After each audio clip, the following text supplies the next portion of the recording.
lupa subscribe, like, and share. Terima kasih. Assalamualaikum warahmatullahi wabarakatuh. Waalaikumsalam warahmatullahi wabarakatuh. Bismillahi walhamdulillah.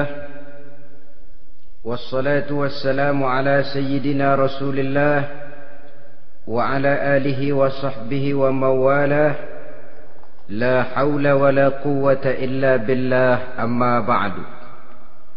Saudara-saudara kaum muslimin yang berbahagia, di dalam kehidupan ini kita senantiasa mengambil iktibar, contoh dan teladan dari orang-orang sebelum kita.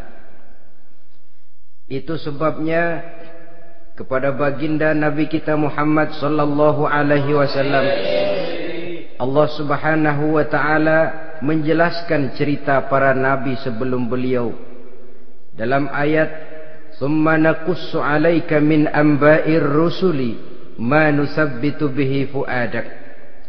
Demikianlah kami ceritakan kepadamu wahai Muhammad sebagian dari kisah para rasul-rasul sebelum kamu yang dengan itu akan memperkuat hatimu, meneguhkan keyakinanmu dan memantapkan pendirianmu. Inilah manfaatnya belajar dari sejarah. Jadi jangankan kita, baginda Nabi sendiri pun oleh Allah Subhanahu wa taala diceritakan sejarah para nabi sebelum beliau yang dimusuhi oleh umatnya, yang dicaci maki oleh kaumnya, yang terusir dari kampung halamannya, bahkan sampai ada yang terbunuh oleh umatnya. Itu seluruhnya merupakan iktibar manusabbitu bihi fuadak, untuk memantapkan langkahmu, meneguhkan keyakinanmu dan menguatkan pendirianmu menghadapi perjuangan ini. Sehubungan dengan itu, pada pertemuan kali ini Al-Fakir ingin menyampaikan satu cuplikan kecil dari kehidupan seorang sahabat utama baginda Nabi, yaitu Sayyidina Umar ibn al-Khattab radhiyallahu anhu. Beliau adalah Umar bin Khattab bin Nufail bin Abdul Uzza dari suku Quraisy, golongan Bani Adi. Perawakannya tinggi, kekar dan gagah, melambangkan sifatnya yang pemberani, tegas dan tidak pernah kenal takut kepada siapapun.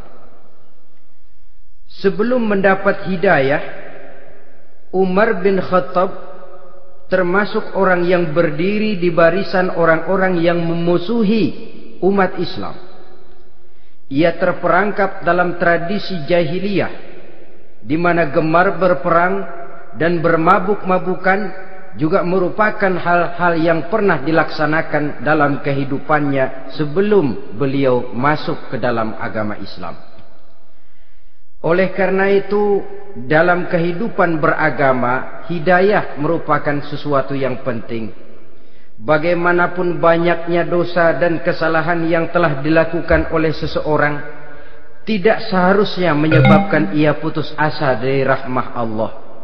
Sebaliknya, bagaimanapun banyak kebajikan dan kebaikan yang sudah dikerjakannya, tidak perlu membuat dia besar hati, puas, bangga, apalagi menjadi lalai karenanya. Sebab kita belum tahu akan bagaimana ujung perjalanan dari kehidupan kita ini. Saudara-saudara, kisahnya pun masuk Islam merupakan peristiwa yang menarik. Pada satu hari, dengan pedang terhunus, Umar bin Khattab menuju Darul Arqam, tempat di mana baginda Nabi biasa berkumpul dengan para sahabat. Melihat mukanya yang beringas, matanya yang nanar, orang sudah menyangka dan mengerti ini tentu akan terjadi pembunuhan. Dalam perjalanan menuju Darul Arqam, Umar bertemu dengan Nuaim bin Abdullah. Nuaim bertanya, "Ya Umar, mau kemana ente?"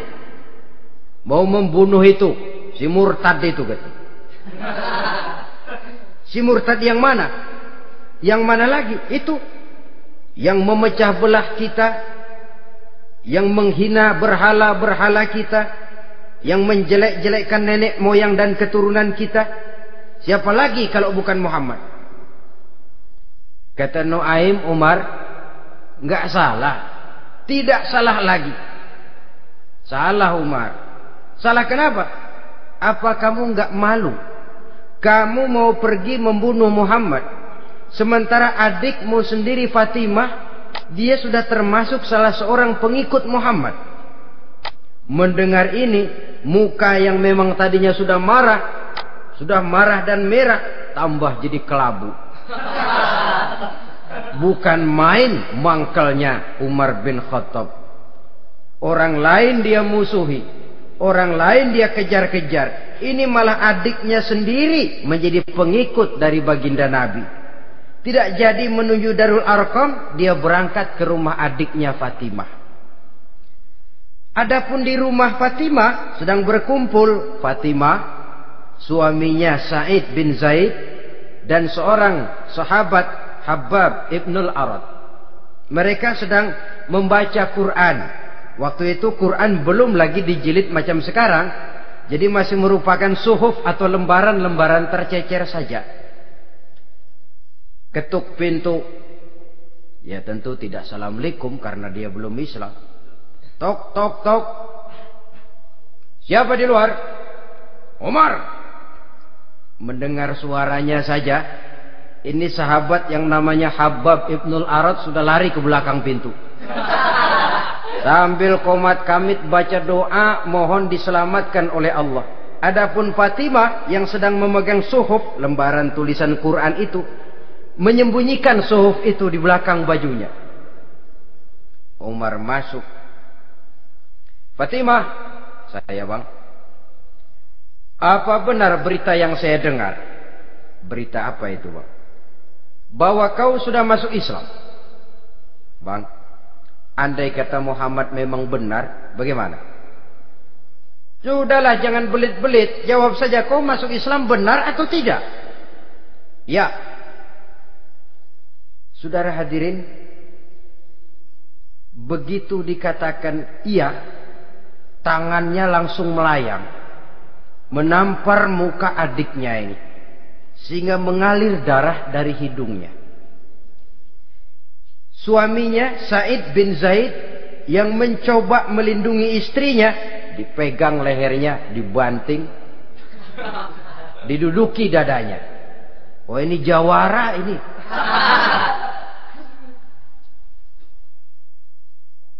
Namun pada saat sedemikian, suara kebenaran terpantul dari mulut Fatimah, adik dari Umar bin Khattab ini. Umar, apakah engkau memukul orang yang bersaksi bahwa tidak ada Tuhan melainkan Allah dan Muhammad Rasulullah? Apakah engkau menganiaya seseorang yang terpanggil untuk mengikuti kebenaran?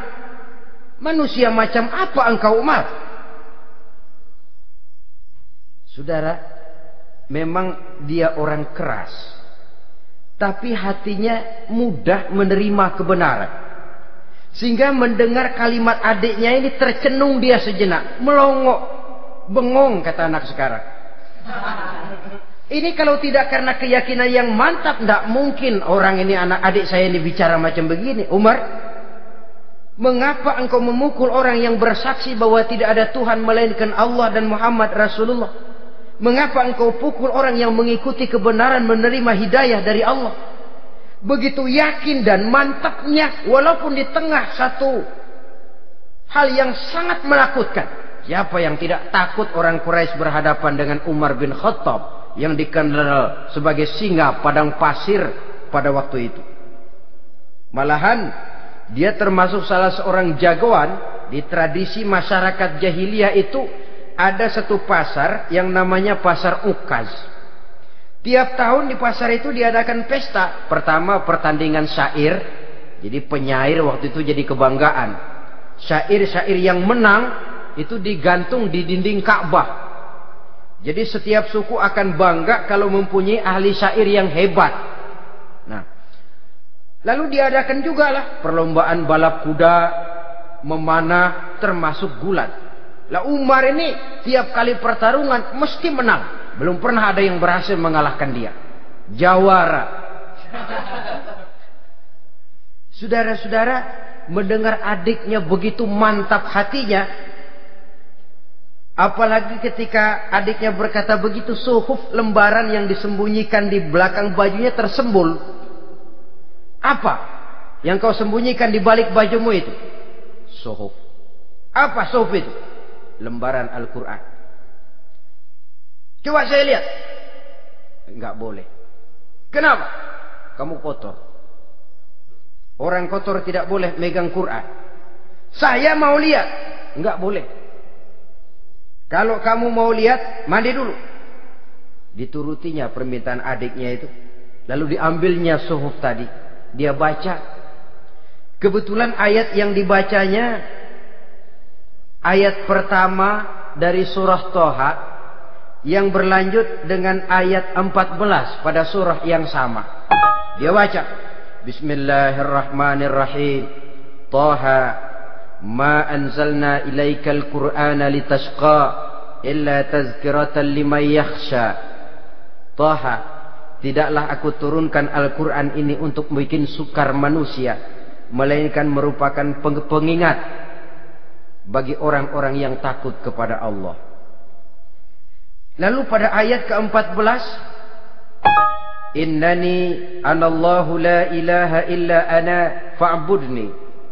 Sesungguhnya akulah Allah, tidak ada Tuhan melainkan aku, maka hendaknya hanya kepadakulah kamu menyembah. Wa aqimis salata li dzikri, dirikanlah salat untuk mengingat aku. Inna sa'ata atiyatun akadu ukhfiha litujza kullu nafsin ma tas'a. Sesungguhnya kiamat itu pasti akan datang, yang sengaja waktunya kami tidak beritahukan kepada kamu semua, untuk kami balas setiap orang tentang apa saja yang telah mereka lakukan dalam kehidupan di dunia ini. Setelah membaca ayat ini, gemetar tangannya.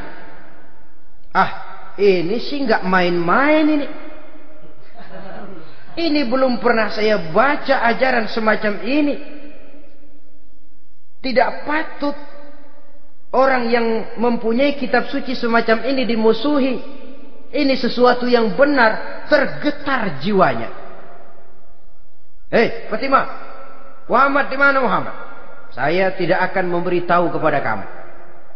Di mana? Saya tidak akan memberitahu. Lebih baik kau bunuh saya kalau memang maksudmu mau mencelakakan Muhammad. Sama sekali saya tidak akan mencelakakan dia, Fatimah. Kasih tahu saja, di mana dia? Darul Arqam. Bergegas dia menuju Darul Arqam. Di dalam Nabi memang sedang kumpul dengan para sahabat. Termasuk ada Sayyidina Hamzah yang juga terkenal jawara juga. Ketuk pintu. Ketuk pintu. Siapa di luar? Umar. Di dalam ini geger sebagian sahabat. Umar datang ini pasti bencana. Umar datang, wah, kalau istilah kampung, kerok dan urusan.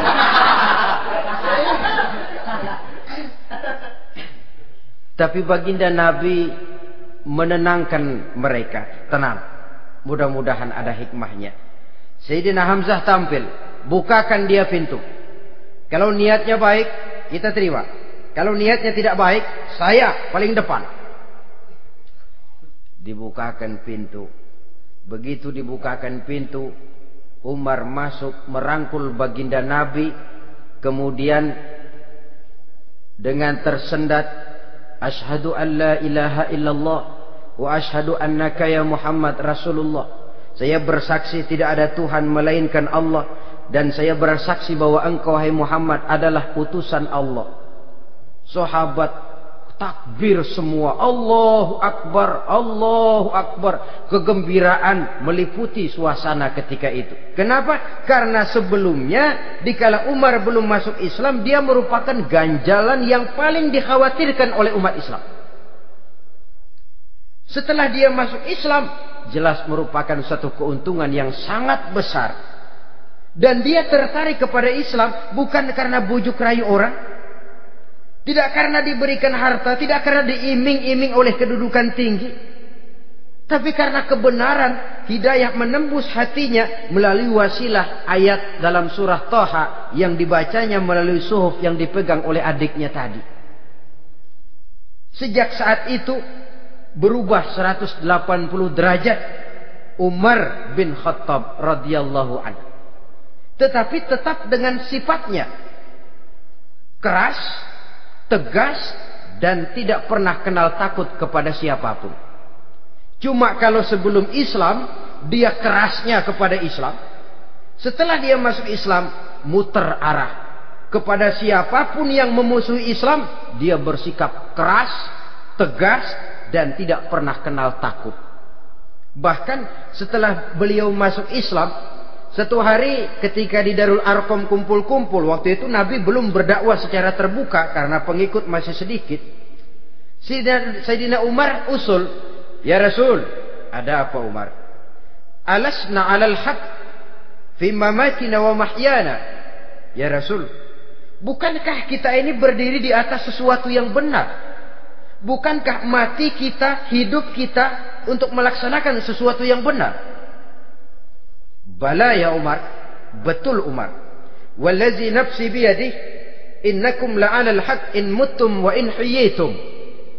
Demi Allah Umar, kata Nabi, sesungguhnya kamu dan kita semua berdiri di atas kebenaran, hidup ataupun mati. Setelah mendapat jawaban begini, Umar masuk kepada tujuan pembicaraannya.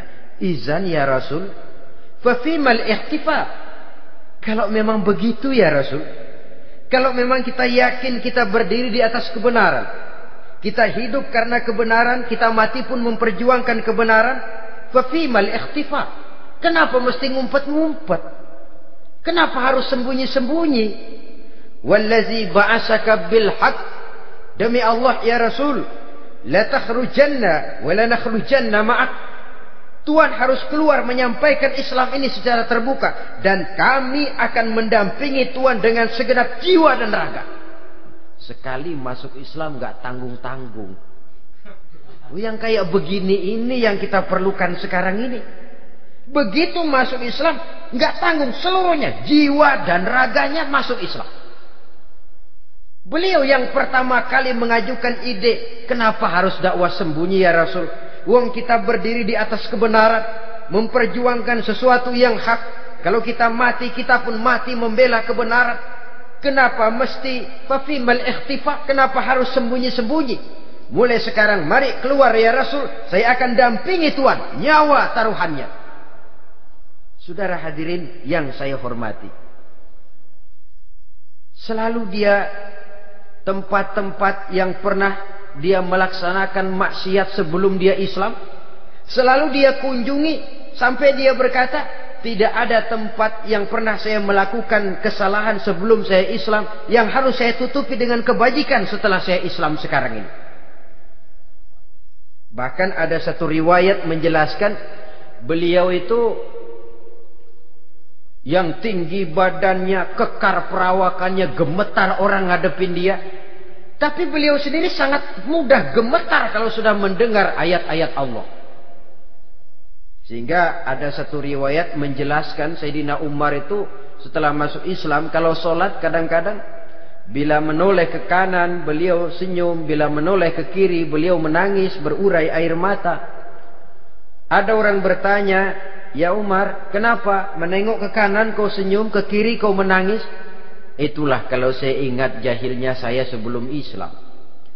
Adapun bila saya menoleh ke arah sebelah kanan saya tersenyum, teringat betapa dulu saya membuat berhala dari korma.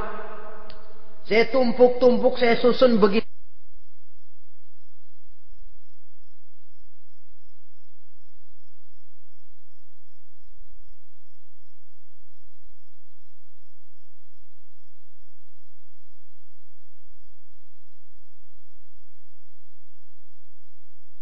Itu rupa. Setelah saya sembah, saya makan itu korma. Gagah betul saya waktu itu, sampai Tuhan pun saya makan.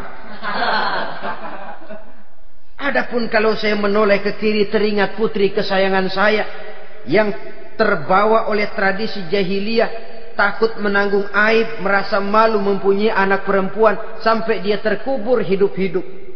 Berurai air mata saya mengingat semua itu. Padahal Nabi sudah memberikan jaminan. Sebab saudara, jangan lupa, orang kafir masuk Islam, dalam Islam itu dihitung dari bayi lagi. Dari nol, itulah untungnya. Jadi misalnya sudah 60 tahun, dari kecil sampai 60 tahun kafir. Umur 61 masuk Islam. Nah, sejak umur 61 itulah yang dihisab oleh Allah. 60 tahun ke bawah gratis bersih pemutihan. Istimewa betul. Tapi jangan lalu diniatin, gua kafir aja ah. Nanti sudah tua-tua mau giliran mati baru Islam. Nah, itu diniatin lain. Ini yang karena faktor hidayah, saudara-saudara. Nah, cintanya kepada baginda Nabi luar biasa. Dalam setiap pertempuran beliau selalu di front terdepan. Bahkan demikian cintanya sampai ketika hari di mana baginda Nabi wafat, saudara-saudara. Disampaikan berita wafat Nabi kepada Umarin. Ya Umar, baginda Nabi sudah wafat. Kamu ngomong apa? Baginda Nabi sudah wafat. Bukan sedih, nyabut pedang, keluar matanya melotot. Siapa yang bilang Muhammad mati, saya tabas batang lehernya. Begitu cintanya beliau kepada baginda Nabi, sampai-sampai nggak menerima kalau Nabi wafat. Taruhlah nggak bisa mati bersamaan, bolehlah mati beriring-iring saja barangkali maksudnya. Saudara-saudara, cabut pedang, kelayaban kemana-mana. Ayo, siapa ngomong Muhammad mati, saya tabas batang lehernya. Sampai bertemu dengan Sayyidina Umar, Sayyidina Abu Bakar. Di tempat orang banyak, Sayyidina Abu Bakar yang bijaksana ini pidato. Ayuhan nas, man kana ya'budu Muhammadan fa inna Muhammadan qad mata. Wa man kana ya'budu Allah fa inna Allah hayyun la yamut. Wahai manusia, barang siapa yang menyembah Muhammad, maka Muhammad sudah mati.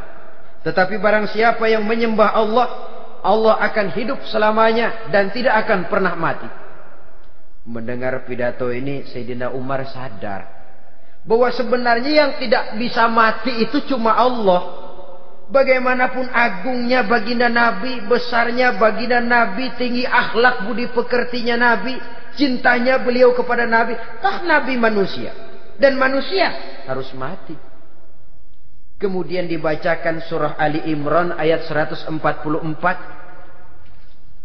Wa ma Muhammadun illa rasul qad khalat min qablihi rusul afa immata aw qutilan qalabtum ala aqabikum. Muhammad tidak lain daripada manusia, telah datang kepadanya rasul. Apakah jika ia mati engkau kembali menjadi murtad atau mundur ke belakang? Mendengar ayat ini dibacakan, Sayyidina Umar sadar, berurai air matanya, menangis dalam kesedihannya. Ini cintanya yang demikian tinggi kepada baginda Rasulullah sallallahu alaihi wasallam. Begitulah seluruh kesalahan yang dia lakukan pada saat sebelum dia masuk Islam, berusaha dia tutupi dan dia tebus dengan segala kebaikan, pengabdian, perbuatan soleh setelah dia masuk Islam. Sehingga diajarkan oleh baginda Nabi, ittaqillaha haitsu ma kunta wa atbi'i sayyi'atal hasanata tamhuha wa khaliqin nasa bi khuluqin hasanin. Bertakwalah kamu kepada Allah, kata Nabi, dimanapun saja kamu berada. Jadi takwa tidak kenal tempat. Dimanapun saja kamu berada, bertakwalah kepada Allah. Di rumah takwa, di pasar takwa, di kantor takwa, di tengah orang banyak takwa, pada waktu sendirian takwa. Ittaqillaha haitsu ma kunta. Bertakwalah kau kepada Allah dimanapun saja kamu berada. Jangan takwa pakai tempat. Di masjid takwa, di kantor nyolong. Itu tidak haitsu makunta. Yang diajarkan oleh Nabi, dimanapun kamu berada, bertakwalah kepada Allah. Wa atbi'i sayyi'atal hasanah tamhuha. Dan iringi perbuatanmu yang salah dengan kebaikan. Jadi kalau satu saat terselip kita berbuat salah, cepat iringi dengan kebaikan. Tamhuha, dengan harapan kebaikan yang kita kerjakan akan menutupi dosa yang terselip kita lakukan. Ngomongin orang, astagfirullahaladzim, banyak istighfar. Istighfarnya mudah-mudahan bisa nutupin dosa karena ngomongin orang. Tapi jangan lalu tambah sulap. Ngomongin orang istighfar, terus ngomongin lagi istighfar lagi. Itu tentu tidak bisa dengan cara begitu. Barangkali terselip pernah mengambil harta orang tanpa alasan yang hak, imbangi dengan rajin sedekah misalnya. Barangkali pernah menyakiti hati orang, imbangi dengan perbuatan yang bisa menyenangkan hati orang lain. Itu namanya mengiringi perbuatan yang bersifat salah dengan kebajikan. Ini yang dilakukan oleh Sayyidina Umar. Setiap pelosok hampir dia datangi. Tempat-tempat di mana dia pernah melakukan kesalahan sebelum Islam, di sana dia tegakkan kebajikan dan kebaikan. Kegagahannya, keperkasaannya, keberaniannya sepenuhnya bulat-bulat sudah diwakafkan untuk kepentingan Islam. Saudara hadirin yang saya hormati, diperlukan orang-orang yang punya keberanian macam Sayyidina Umar. Berani karena panggilan hidayah, bukan berani babi. Babi berani juga babi, cuman nyeruduk. Artinya berani yang tanpa pertimbangan. Berani yang tanpa pertimbangan pada akhirnya akan menyulitkan kita sendiri. Beliau gagah, beliau berani, beliau punya kekuatan, beliau punya wewenang, dan itu dimanfaatkannya untuk menjadi backing baginda Nabi kita Muhammad sallallahu alaihi wasallam.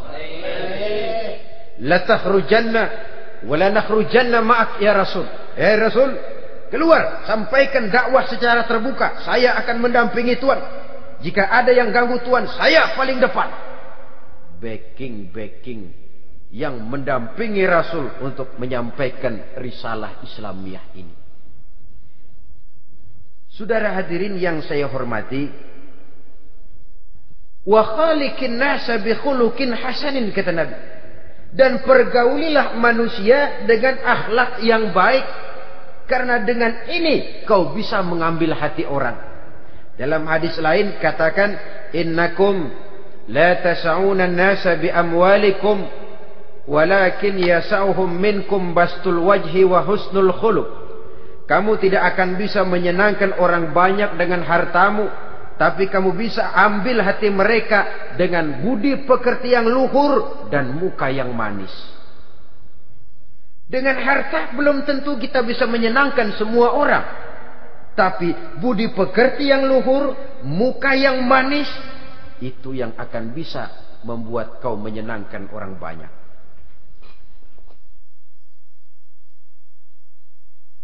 Setelah baginda Rasul wafat, pernah ketika berkumpul, Sayyidina Abu Bakar berkata kepada Sayyidina Umar, "Ya Umar, saya baiat kamu untuk menjadi khalifah." Jawab beliau, "Sayalah yang akan membaiat Tuan. Tapi Anda lebih utama dari saya Umar. Keutamaan saya akan saya berikan kepada Tuan untuk mendukung kekhalifahan Tuan." Di sini kelihatan wataknya yang tidak ambisius. Gagah, berani, perkasa, tapi tahu diri. Enggak nyelonong. Tidak menggunakan kekuasaannya, kegagahannya untuk maksud yang sewenang-wenang. Oleh karena itu setelah Sayyidina Abu Bakar wafat, beliau dilantik menjadi khalifah, keluarlah pidatonya yang terkenal. Ayuhan nas, inni qad wullitu alaikum walastu bi khairikum. Hai manusia, aku telah dipilih menjadi pemimpin kamu. Padahal aku bukanlah orang yang terbaik di antara kamu. Kalau tidaklah karena aku melihat keutamaan, keteguhan yang dapat melindungi kalian, berat rasanya aku memikul amanah ini. Sebab apa? Alangkah beratnya menunggu datangnya perhitungan di akhirat nanti terhadap Umar. Ini yang jadi motifnya memegang jabatan khalifah. Sungguh berat bagi Umar menunggu datangnya saat perhitungan. Sehingga seolah-olah kalau bisalah jadi Umar bin Khattab saja, jangan jadi khalifah kalau bisa. Tapi moya umat sudah kadang memilih. Sehingga benar kalau dalam satu hadis Nabi pernah mengajarkan jangan memberikan satu jabatan kepada orang yang memintanya. Sebab orang kalau sudah minta jabatan, apalagi pakai jilat-jilat, pakai upeti-upeti, tentu ada tendensinya. Ada batu di balik udang. Kalau udang di balik batu kan mungkin nggak kelihatan, tapi kalau batu di balik udang kelihatan betul itu. Ada maunya, ambisinya. Jangan memberikan satu jabatan kepada orang yang memintanya. Seakan di batinnya Sayyidina Umar menyesali. Kenapa Umar nggak jadi Umar saja, kok mau jadi khalifah gitu. Alangkah berat perhitungan buat saya di akhirat nanti. Nah, setelah jadi khalifah, sebagai satu i'tibar, saya akan mencoba mengemukakan beberapa sifatnya yang menonjol untuk pelajaran buat kita semua. Pertama, sikapnya terhadap keluarganya setelah beliau menjadi khalifah. Kedudukan sebagai keluarga Umar bin Khattab bukan merupakan kedudukan istimewa. Itu ditanamkan betul kepada keluarganya. Jangan karena bapakmu khalifah, lalu mentang-mentang anak khalifah kau merasa dapat fasilitas, merasa bisa berbuat semau-maumu, kau harus punya tanggung jawab dan beban moral, memberikan contoh yang lebih baik kepada rakyat. Ini yang ditekankan kepada keluarganya. Kalau beliau mau mengeluarkan undang-undang, undang-undang itu lebih dahulu dibicarakan di tengah keluarganya, kumpul anak-anaknya, ini akan ada undang-undang begini. Siapa di antara kalian mau mentaati, persilakan, yang tidak pun persilakan. Tapi saya ingatkan, kalau ada dari keluarga Umar yang melanggar peraturan yang saya keluarkan ini, saya akan menghukumnya 2 kali lipat karena dia keluarga saya. Menghukumnya 2 kali lipat karena dia keluarga saya. Jadi bukan mentang-mentang anak babe, lalu kebal hukum. Tidak. Siapa yang di antara kalian melanggar peraturan ini, akan aku kenakan hukuman 2 kali lipat karena dia keluargaku. Nah, saudara hadirin yang saya hormati, lalu berwibawa, dijaga betul keluarganya. Suatu hari beliau datang ke rumah putranya Abdullah bin Umar. Ketika masuk dilihatnya Abdullah bin Umar sedang makan daging. Makan daging. Merah muka Umar. Mentang-mentang anak khalifah ya. Mentang-mentang anak Amirul Mukminin ya, kamu makan daging. Lihat tuh rakyat kita masih banyak yang kelaparan, makan daging, makan roti keras. Padahal itu halal. Sesuatu yang diperoleh dengan usahanya sendiri. Tetapi begitu hati-hatinya Umar untuk menjaga pandangan orang. Keluarga khalifah merupakan beban moral sebab akan dijadikan contoh oleh rakyatnya. Mentang-mentang anak khalifah ya makan daging. Lihat tuh rakyat, roti keras digarotin. Lain saat beliau pergi ke satu pasar. Di situ dilihat ada sapi gemuk-gemuk. Tempat lain sapinya kurus-kurus.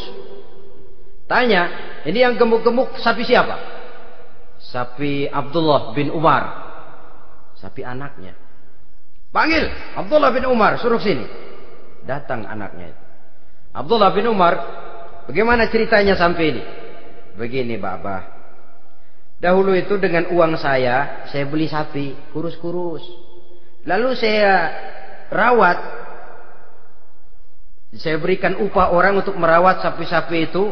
Sampai sekarang dia menjadi gemuk. Akan saya jual dan keuntungannya tentu sesuatu yang halal. Subhanallah, kata Umar. Kau ini anak Amirul Mukminin.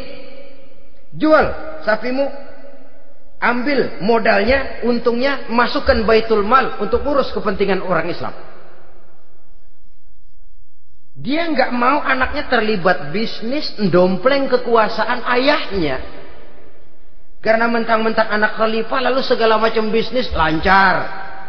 Orang takut karena apa? Anak babe. Ada lagi. Pada waktu pembagian harta ghanimah, putri beliau yang namanya Hafsah, ini adalah istri baginda Nabi, meminta bagian.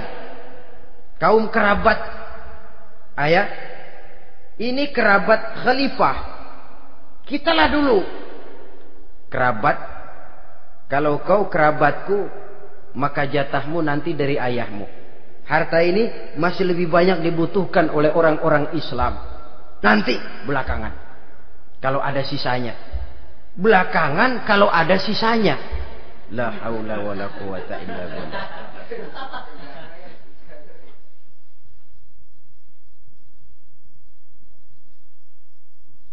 Saudara hadirin, itu terhadap keluarganya. Kemudian apa sifat-sifat yang menonjol dari kepemimpinannya? Pertama, kesederhanaannya. Beliaulah satu-satunya khalifah, Amirul Mukminin, setingkat presiden kalau sekarang, yang punya jubah cuma 2 dan 1 pun punya anaknya. Tambelan lagi. Pernah sholat Jumat terlambat. Beliau naik mimbar untuk khutbah, sebelumnya minta maaf dulu. Saudara-saudara, maaf saya terlambat nungguin baju kering. Seorang khalifah nungguin baju kering. Sederhana dalam kehidupannya. Mari kita ambil satu cerita lagi. Pada waktu beliau jadi khalifah, yang diangkat jadi gubernur di Mesir adalah Amr bin As. Amr bin As hidupnya lebih mirip kaisar. Istananya besar, pakaiannya bagus-bagus. Nah, yang paling mengganggu pikiran Amr bin As, di sebelah istananya ini ada gubuk reot, kepunyaan orang Yahudi lagi. Ah, ini nggak pantas bener, masa di samping istana gubernur ada gubuk reot. Orang Yahudi lagi yang punya. Ini mesti, udah, bikin saja rencana, panggil dinas tata kota, bikin planning. Di sini mau dibangun masjid, proyek negara. Bikin gambarnya, susun anggarannya, tender. Saudara-saudara, si Yahudi yang punya gubuk reot dipanggil. Yahudi, ada apa, Pak? Kamu tahu nggak? Enggak. Iya, memang belum saya kasih tahu.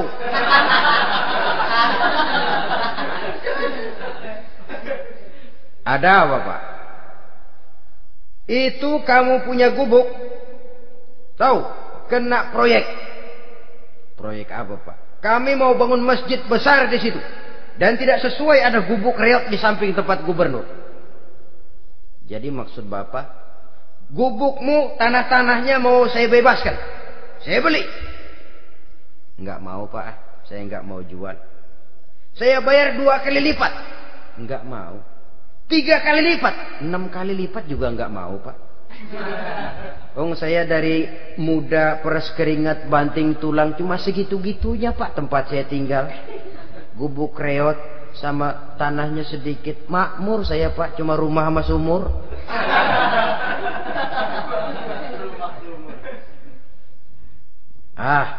Ini Yahudi kelewatan juga. Akhirnya turun perintah, sudah, kalau dia nggak mau dibebaskan, gusur saja, tarik, ambil bulldozer. Digusur. Yahudi ini berurai air matanya. Aduh, begini jadi rakyat kecil, udah jatuh ketiban ember lagi. Tapi pikir-pikir Amr bin As kan bukan yang paling atas. Dia kan cuma pejabat, masih ada atasannya lagi. Lapor lapor. Yahudi ini berangkat ke Madinah. Bayangkan dari Mesir ke Madinah. Jalan. Di sepanjang jalan dia pikir membanding-banding. Kalau gubernurnya saja istananya begitu mewah, apalagi khalifahnya. Kalau gubernurnya galak main gusur, apalagi khalifahnya. Dan saya bukan orang Islam, apa dia lemin ngadu? Apa dapat tanggapan? Berangkat dia sambil harap-harap cemas. Sampai di pintu kota Madinah, dia temui orang lagi tidur di bawah pohon korma. Selamat siang, Pak. Ada apa? Pak. Apa? Mau lapor. Lapor apa? Bapak tahu Khalifah Umar bin Khattab? Tahu? Istananya di mana, Pak? Istananya di atas lumpur. Di atas lumpur. Di atas lumpur. Pengawalnya banyak, Pak. Banyak. Siapa, Pak? Yatim piatu, janda-janda tua, orang-orang miskin, orang-orang lemah, itu pengawalnya. Pakaian kebesarannya apa sutra apa, Pak? Pakaian kebesarannya malu dan takwa. Saya nggak ngerti, Pak. Itulah Umar bin Khattab. Lalu orangnya sekarang di mana, Pak? Di depan ente. Rupanya yang dia tanya itulah orangnya. Gemeter Yahudi ini, keringat bercucuran. Coba, istananya di atas lumpur. Sebab beliau berprinsip, bagaimana saya bisa menghayati nasib rakyat kalau saya tidak merasakan apa yang mereka rasakan? Bagaimana saya nggak bisa tahu sakitnya lapar kalau saya belum pernah kelaparan? Itu prinsipnya. Istananya di atas lumpur. Para pengawalnya yatim piatu, janda-janda tua, orang-orang miskin, orang-orang lemah dan tidak mampu. Dan pakaian kebesarannya malu dan takwa. Kamu dari mana? Dari Mesir, Pak. Ada apa? Mau laporan gubernur Bapak di Mesir yang namanya Amr bin As. Kenapa? Main gusur aja, Pak. Ceritanya? Iya, dia mau bangun masjid. Kebetulan di areal itu saya punya tanah sama gubuk segitu-gitunya. Saya nggak mau dibeli, digusur, Pak. Saya mau mencari keadilan. Begini. Kamu lihat tempat sampah itu? Lihat. Di situ banyak tulang. Coba kamu ambil kemari satu. Tulang unta, bawa sini. Bingung Yahudi. Pak, saya kemari mau cari keadilan. Kalau tulang mah di Mesir juga banyak, Pak. Sudahlah, pokoknya kau ambil saja tulang itu. Dicoker-coker, dapat, dikasih. Tulang itu digaris lurus oleh Sidina Umar dengan ujung pedang. Red. Nah, nih, kau bawa kepada Amr bin As. Makin bingung itu Yahudi. Suruh bawa tulang cuman digaris. Nanti saya ngomong apa, Pak? Sudahlah, kasih saja. Pulang dia. Sampai di Mesir. Tuan Gubernur, ada apa? Saya baru menghadap khalifah. Kemudian beliau sampaikan ini, dikasih tulang. Amr bin As ngelihat tulang ada goresan lurus dengan ujung pedang, gemetar. Badannya keluar keringat dingin. Panggil kepala proyek. Proyek batal. Masjid nggak jadi didiriin. Itu gubuk Yahudi diriin lagi. Ini Yahudi makin bengong. Ini gubernur dapat tulang doang segitu takutnya.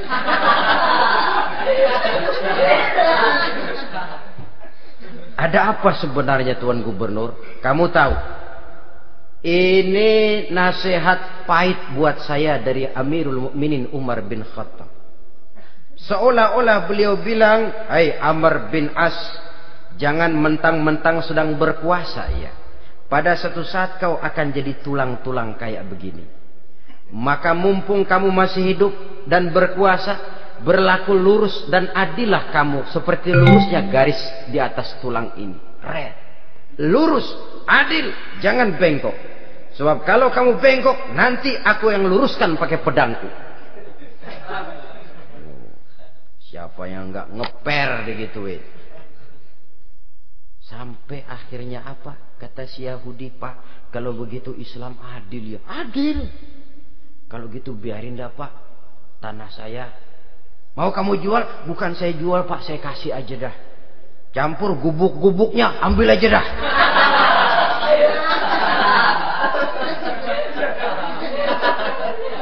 Masuk Islam si Yahudi ini oleh karena keadilan dari Umar bin Khattab. Begitulah kesederhanaan hidupnya. Sampai saudara, yang ironi betul, pernah Utsman bin Affan, Ali bin Abi Thalib, Thalhah dan Zubair kumpul mendengar berita bahwa Sayyidina Umar ini punya hutang. Bayangkan, seorang khalifah untuk melangsungkan hidupnya sampai punya hutang. Padahal Baitul Mal di bawah kekuasaannya. Berunding Utsman, Ali, Thalhah, Zubair. Kalau kita langsung ngomong sama Umar nggak enak dong, dia nggak bakalan terima. Lewat putrinya aja, Hafsah deh. Baik. Hafsah ngomong sama Umar, Abah, kenapa? Bagaimana kalau honor Abah ditambah, ditingkatkan supaya hutang bisa ketutup? Hafsah, saya Abah. Siapa yang nyuruh kamu ngomong begitu? Enggak ada. Ada. Saya tahu ada ini. Kalau nggak ada kamu nggak mungkin ngomong begitu. Tapi orangnya kalau saya tuntut mereka mungkin nggak mau. Sekarang saya mau tanya Hafsah, kau kan istri Rasul, betul? Nah, saya mau tanya, suamimu makanannya apa? Daging? Bukan. Roti. Tempat tidurnya kasur empuk? Bukan. Kain kasar yang kalau musim panas kami bentangkan, kalau musim dingin separuh buat tidur, separuh buat selimut. Pakaian yang dibelikan untukmu berapa banyaknya? Cuma 2. Nah, itu guru saya, orang yang paling saya cintai, dan itu yang saya ikuti.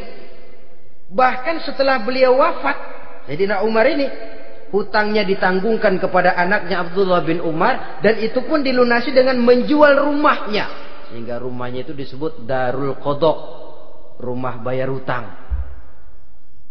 Begitu kesederhanaannya. Jadi nggak pakai aji mumpung jadi khalifah lalu kayak ikan gurita, tangan yang mana aja megang.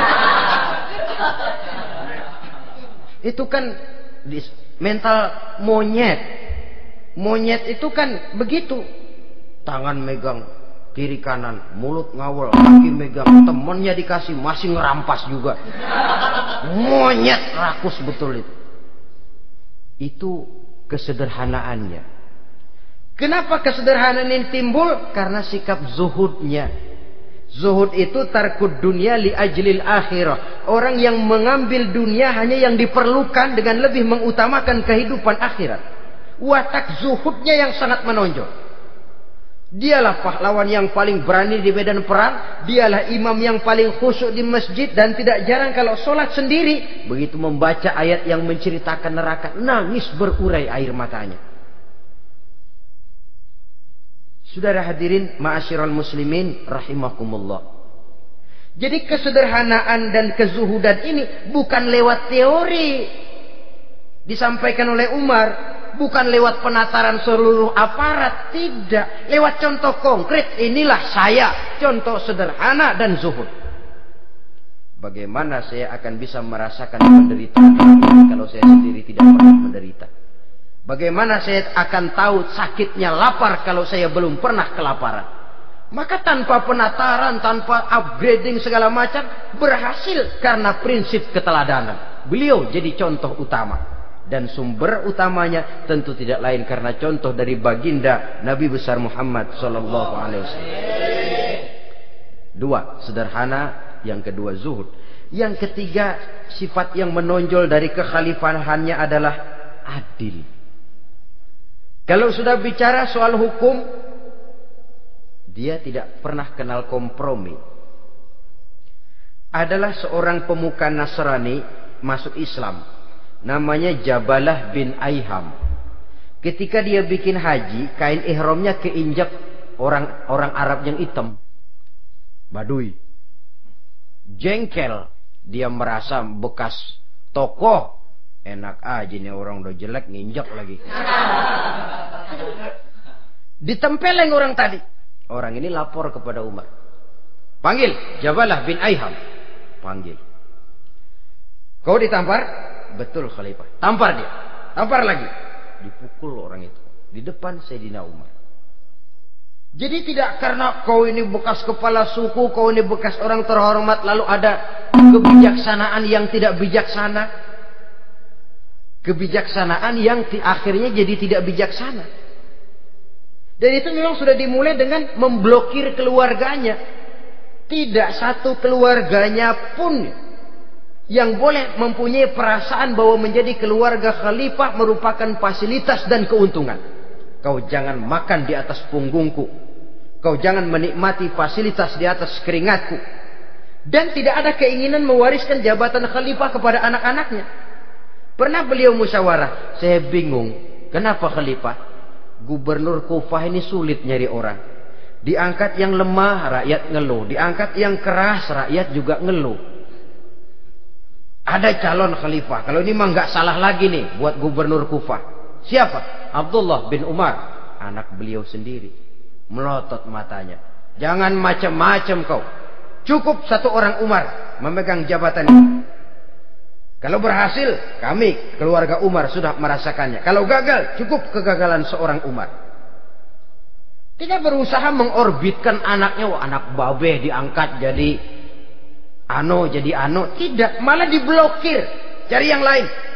Tapi Abdullah bin Umar cukup syarat ya khalifah. Dia orang bertakwa dan soleh.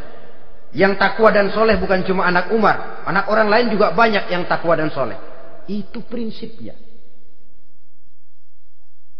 Sehingga ketegasannya ini membuat orang jadi sungkan.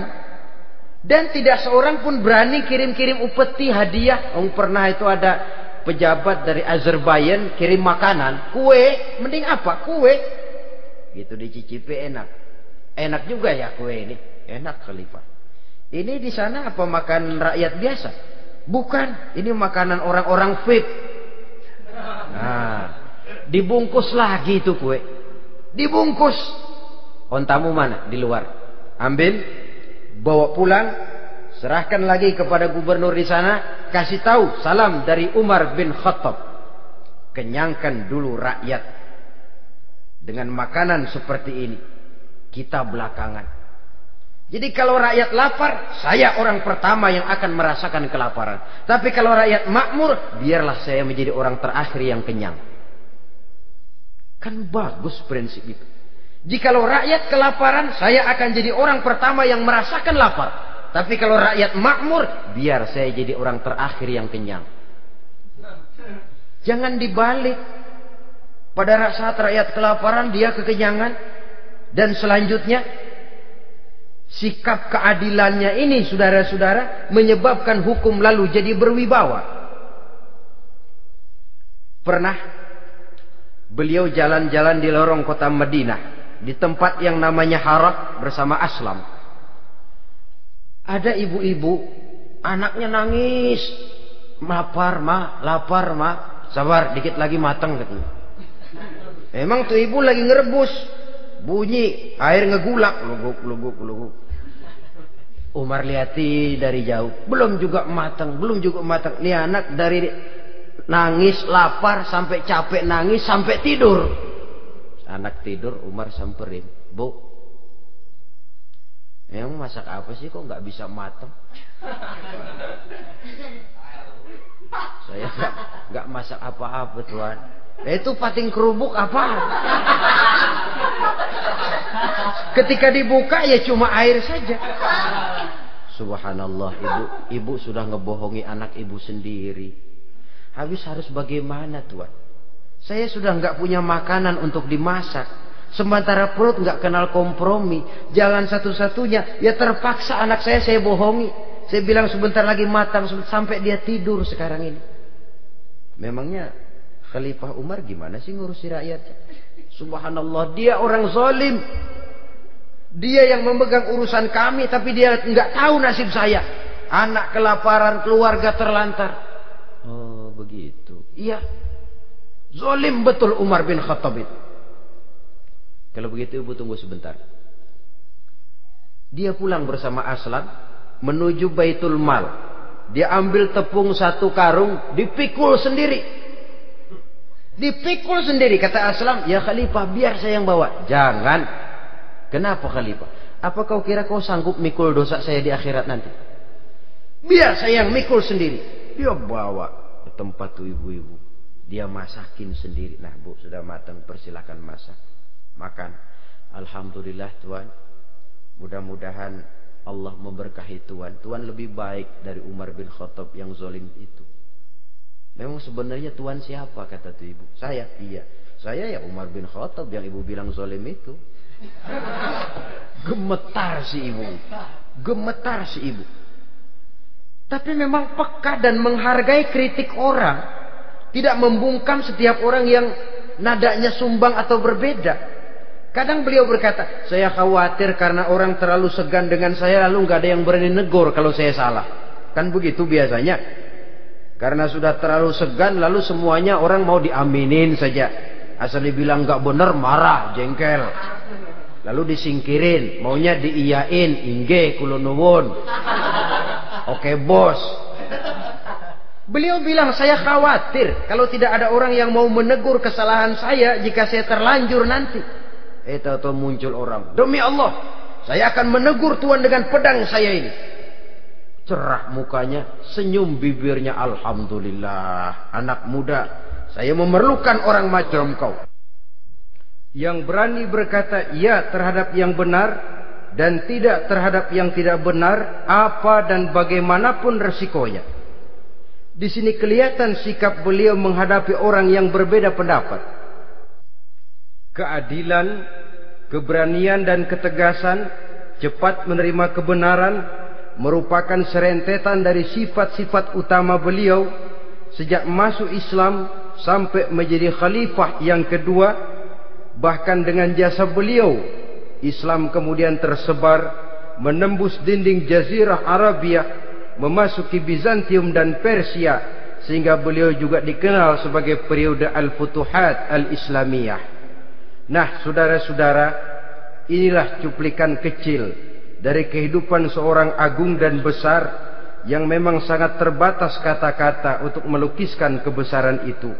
Namun yang secuplik ini mudah-mudahan menjadi sumbangan moral dalam rangka kita memperbaiki diri menuju kehidupan yang lebih baik. Terima kasih banyak atas segala perhatian. Mohon maaf atas segala kekurangan. Usikum wa nafsi bitaqwallah. Wassalamualaikum warahmatullahi wabarakatuh. Waalaikumsalam.